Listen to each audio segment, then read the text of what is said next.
In the Natalie Holloway case, a Dutch documentary team exposing a secret meeting between Joran van der Sloot's first attorney, Antonio Carlo, and chief prosecutor, Karen Janssen. What they said may turn the entire case around. Dutch crime reporter Peter de Vries conducted the investigation. I asked him about his conversation with van der Sloot's first attorney, Antonio Carlo. Listen to this. Well, we paid Carlo a visit in his office, and we recorded that with candid camera. And at first he tried to deny that there had been a meeting with the head prosecutor. But after a while he realized what we knew, and then he got very uncomfortable and admitted there had been a meeting and that he had written letters with the head prosecutor.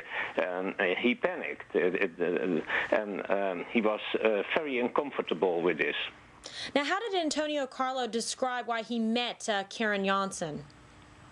Well, he didn't want to tell us very much about it, but what we found out that there was a secret meeting, and that's highly unusual because a head prosecutor is not allowed to have talks with during an investigation with the lawyer or attorney. So that's very strange. And also Karen Janssen, the head prosecutor, wrote us a fax in which she admitted that the meeting took place. So it's impossible to deny that that there was a meeting.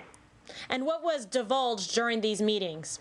Well, in the meeting, Mr. Carlo said that he had to clear his conscience and that Joran van der Sloot played a major part in the disappearance of Natalie Holloway. There is no doubt at all that he said that. Did he go into any other details in terms of what that means, played a major part in the disappearance of Natalie Holloway? Well, he then stated to the head prosecutor that it was up to the police and the justice to get the full proof for this, but that he wanted to clear his conscience and that, yeah, they had to do the work. And how many letters were exchanged back and forth between them, and what information was in those letters? Well, the head prosecutor wrote him a letter, and she asked for more details. And then Mr. Carlo got scared because his tip was suddenly on paper, and he didn't expect that because it was a secret meeting. And when Karen Janssen put it on paper, he realized it wasn't no longer a secret. So then he wrote a letter back and denied that he had said something like that. Now, have any of the Aruban or Dutch officials contacted you about this important information?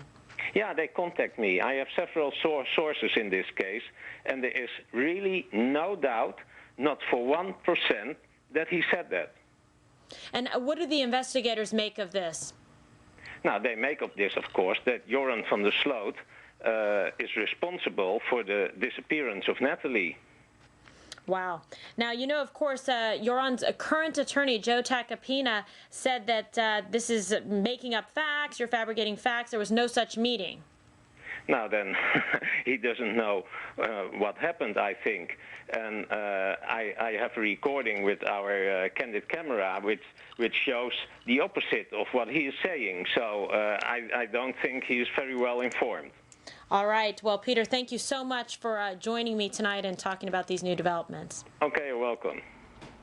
And now to Aruba, where the former lead investigator on the case is linking Joran van der Sloot and the Calpo brothers to Natalie's disappearance. Joining us on the phone from Aruba is Jossi Mansour, editor of El Diario newspaper. Jossi, thanks for being with me tonight. I've got to ask you, what did the former police chief say to you about Joran van der Sloot and the Calpo brothers' involvement in Natalie's disappearance?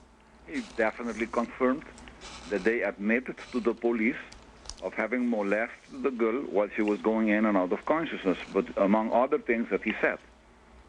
And how long was this conversation, and who specifically did you speak to? I spoke to Gerald Dampig. The conversation took place in my office for about an hour, and I have it all on videotape.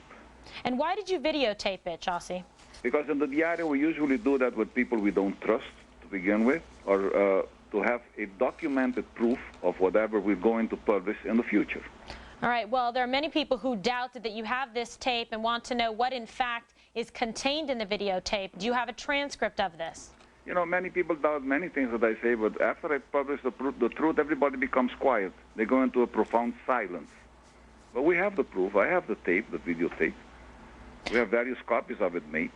Okay, and you claim to have a transcript, in fact, that links the boys to Natalie's disappearance. Do you have that for us, that you can read a portion of that? I can read a portion for you. For example, when I asked him about the case, he said, well, you know, we cannot go because we don't have a body, but you have a moral crime, and on the basis of their own declarations, I'm quoting him ad verbatim now.